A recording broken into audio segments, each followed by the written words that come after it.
In the world of gemstones, beauty and value are always shifting. In 2025, experts quietly removed 10 gems from their top recommendations, citing concerns over durability, origins, and market instability. Join us as we reveal which stones have fallen from favor, and why this matters for collectors and enthusiasts alike.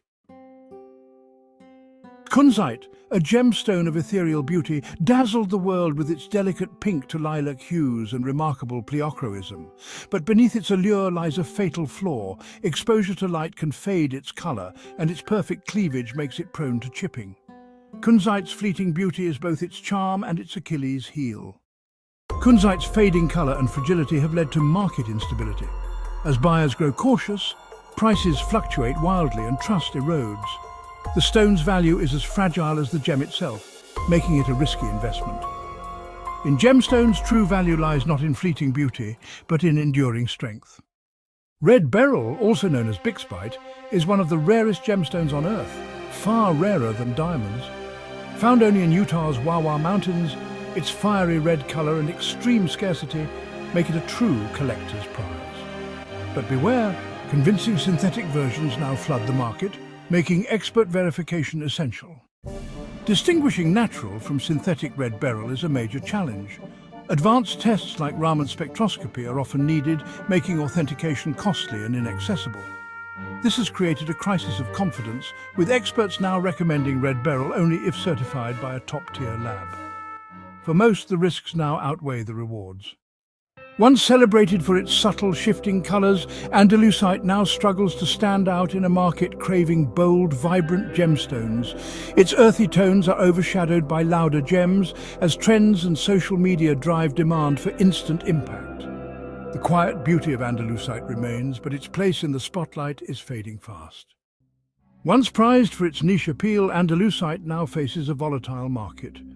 Unlike sapphires or emeralds, its small collector base means even minor shifts in interest can cause dramatic price swings.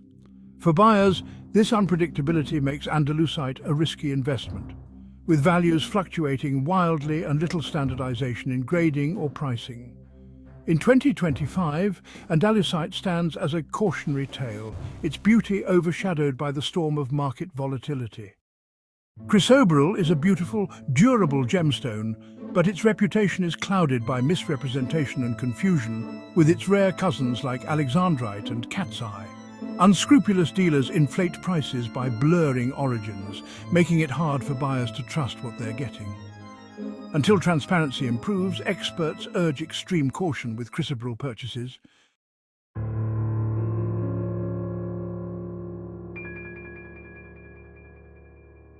Compounding the problem of misleading origins is another more insidious threat, the proliferation of synthetic chrysoberyl. The creation of gemstones in a laboratory is a testament to human ingenuity, but when these lab-grown specimens are passed off as natural, they represent a significant deception. Synthetic chrysoberyl can be produced with a clarity and color that rivals some of the finest natural stones. Crucially, it can be manufactured at a fraction of the cost, creating a powerful economic incentive for fraudulent sellers to introduce it into the supply chain, masquerading as a product of Mother Earth. These synthetics are not always easy to detect. To the untrained eye, a high-quality lab-grown chrysoberyl is virtually indistinguishable from its natural counterpart. It possesses the same chemical composition and physical properties, including its impressive hardness and refractive index. Differentiating between the two often requires the sophisticated equipment of a gemological laboratory and the keen eye of a trained professional who can identify the subtle microscopic clues, the specific types of inclusions or growth patterns that betray a stone's artificial origins. For the average person making a purchase, this level of scrutiny is simply not feasible. The infiltration of these undisclosed synthetics has a corrosive effect on the entire chrysoberyl market. It creates a climate of suspicion where every transaction is fraught with uncertainty. A collector might pay a premium for what they believe is a rare natural gemstone, only to discover later that they have acquired a common laboratory product worth significantly less. This risk of deception has become so prevalent that many experts now feel the entire category of standard chrysoberyl is too compromised to recommend. The potential for financial loss and the sheer disappointment of being misled are simply too great. Therefore, the advice from the expert community is clear. Until the industry can implement more robust tracking and certification methods to reliably separate the natural from the synthetic, and the honestly represented from the misleadingly marketed, chrysoberyl will remain on the list of stones to avoid. The risk that one is not acquiring what one thinks is simply too high. The spectre of the synthetic and the shadow of misrepresentation have cast a long dark pall over this otherwise brilliant gemstone, forcing a retreat by those who value authenticity above all else. Zoisite dazzles with its vibrant colours, from tanzanite's violet blue to thulite's green. But beneath its beauty lies a problem. Perfect cleavage and modest hardness make it fragile, prone to breaks and scratches. Experts now warn zoisite's allure is real, but its delicate nature means it's best reserved for careful occasional wear. Concerns over zoisite's durability have made collectors wary. A gemstone's value isn't just beauty, it's endurance. Stones prone to chipping or scratching are now seen as risky, especially non-tanzanite varieties like thulite and annulite. The expert consensus, zoisite's stunning colour comes with a trade-off, fragility that's hard to ignore. Beneath arid landscapes, a vibrant green crystal forms, dioptase, often mistaken for emerald but born from copper, not chromium. Its beauty hides fragility, even a slight touch can shatter it. Admired from afar, dioptase is a rare treasure, too delicate for jewellery but dazzling in a collector's case. Dioptase is stunning, but its market is niche and volatile. Its fragility makes it risky for jewellery or investment. The joy of owning dioptase is often overshadowed by the fear of damage. Ultimately, dioptase is best admired and respected, left untouched by the jeweller's hand.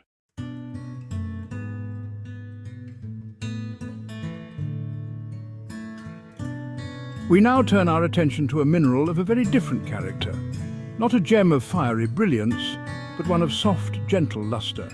This is lepidolite, a lilac grey or rose-coloured member of the mica group. Its name, derived from the Greek lepidos for scale, hints at its structure. It forms in layers like the pages of a book, sheets of silicate minerals pressed together over millennia.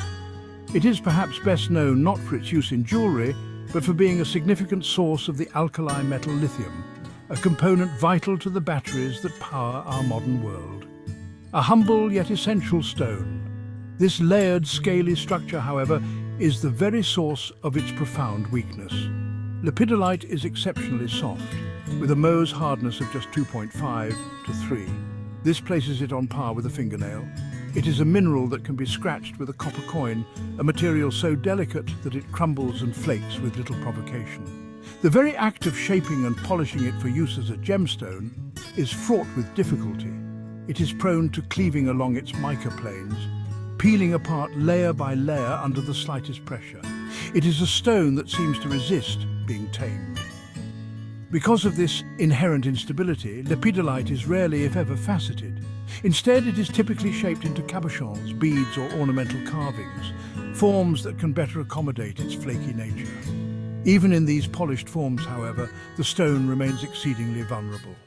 The surface, with its tiny, glittering flecks of mica, is susceptible to abrasion and peeling. A lepidolite bracelet or ring would quickly lose its luster, its surface becoming dull and damaged through simple contact with everyday objects. It is a stone that cannot withstand the test of time when worn. This lack of durability is the principal reason why gemological experts are now advising against its use in jewellery. While its gentle, calming colour may be appealing, its physical properties make it a poor choice for any item intended for regular wear. The beauty of a lepidolite piece is fleeting, a temporary state that will inevitably degrade. It is a stone whose structural integrity is fundamentally compromised, a beautiful but ultimately ephemeral material that cannot deliver the longevity one expects from a gemstone.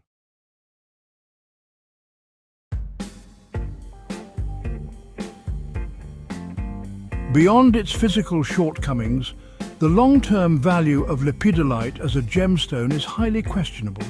It is a relatively common mineral found in large quantities in deposits around the world, from Brazil to Madagascar and the United States. This abundance means that its market price is and is likely to remain quite low. There is little of the rarity that drives value in the gemstone world. Its primary worth lies in its industrial application as an ore of lithium, not in its aesthetic qualities as a decorative stone. As such, it lacks the prestige and investment potential of its rarer cousins. The value proposition is further weakened by its identity crisis. Lepidolite is often sold not as a gemstone in its own right, but as a healing crystal or a decorative object. Its market is entwined with the world of alternative wellness, where its value is based on perceived metaphysical properties rather than gemological merit. While this market has its own dynamics, it is notoriously fickle and subject to trends. A stone prized for its calming energies one year may be forgotten the next, leaving its owners with an asset of negligible financial worth. Experts in 2025 are therefore advising a clear distinction. Lepidolite is a fascinating mineral and a vital industrial resource, but it is not an investment-grade gemstone. Its softness, its tendency to flake, and its market abundance combine to create a profile that is antithetical to long-term value retention. To purchase lepidolite jewelry is to acquire an item with a built-in obsolescence, a piece whose beauty is destined to fade and whose financial worth is unlikely to ever appreciate. It is a purchase driven by momentary appeal rather than lasting substance. In the grand theatre of the mineral kingdom, every player has its role. Lepidolite's role is that of a humble, hard-working provider of a crucial element. It was never meant for the spotlight of the jewellery case. Its delicate, layered beauty is best appreciated in its raw, natural form, as a specimen that tells a story of geological processes and industrial importance. To force it into the role of a durable gemstone is to misunderstand its true nature and to set oneself up for inevitable disappointment.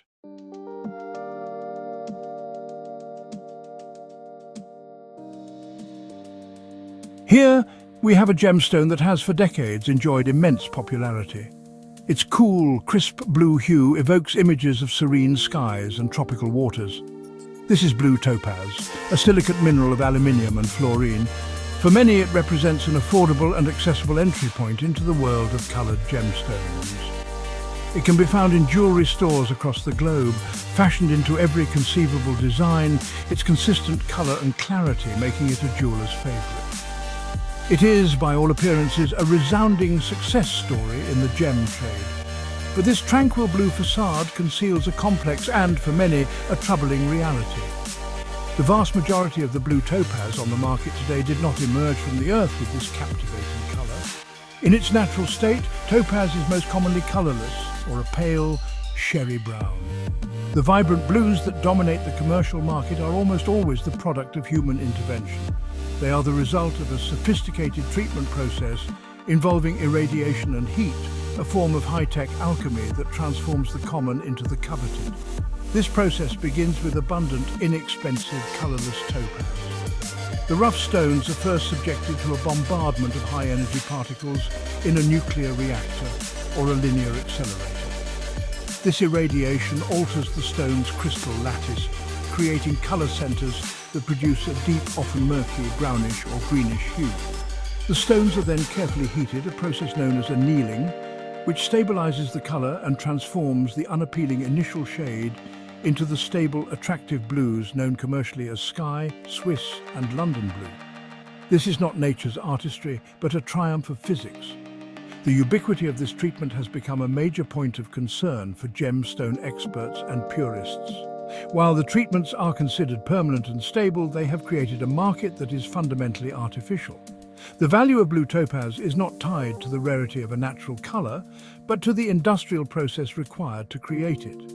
This has led to a massive oversupply of treated material, flooding the market and driving prices down to a point where the stone has lost much of its prestige and is now viewed by many as a simple commodity.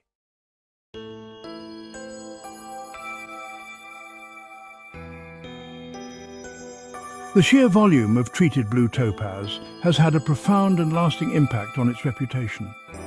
What was once a desirable gem is now often seen as commonplace. The market is saturated. This oversupply means there is little to no potential for appreciation in value for the common commercial grades.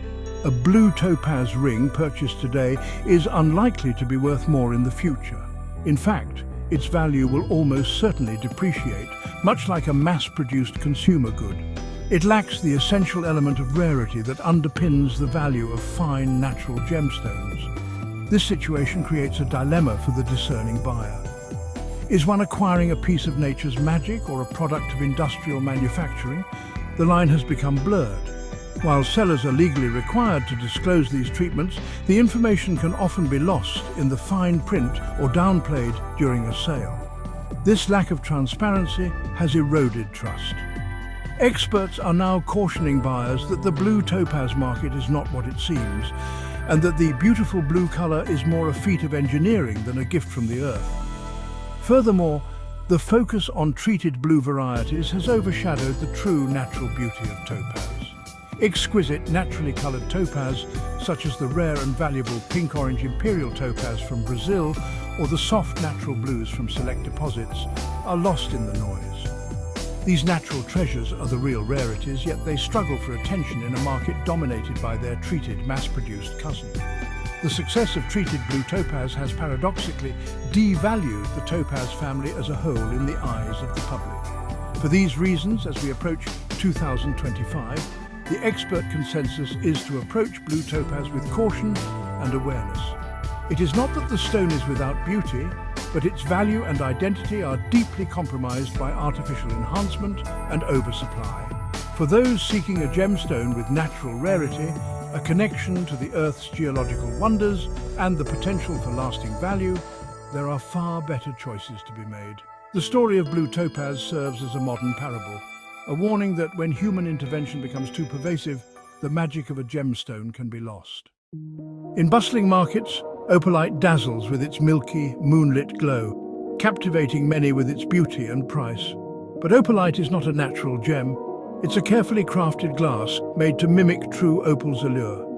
Experts warn, know the difference? Opalite is man-made, not a treasure born from the earth. Opalite may look beautiful, but it's just mass-produced glass, lacking rarity, natural origin or value. Its name mimics real opal, misleading buyers into thinking it's a genuine gemstone. Experts agree, opalite isn't a gemstone at all, just a decorative imitation. Seek authentic minerals for true value and a real connection to Earth's wonders. Mystic quartz dazzles with a kaleidoscope of colors, but its rainbow iridescence is not natural. It starts as colorless quartz, then receives a thin, artificial titanium coating in a lab, creating its vibrant look. While stunning, mystic quartz's beauty is manufactured, an enhancement, not a natural wonder. Mystic quartz's beauty is only skin deep. Its iridescent effect comes from a fragile, ultra-thin coating that scratches and fades easily. Once damaged, the magic is gone, revealing plain quartz beneath. Experts agree. Mystic quartz is a fleeting novelty, not a lasting investment. Choose natural gems for true enduring beauty. Our journey through gemstones ends here. We've learned to spot illusions, value authenticity, and appreciate the natural wonders Earth offers. For every stone to avoid, there are many durable, beautiful gems waiting to be discovered. Choose authenticity, become a custodian of Earth's lasting treasures.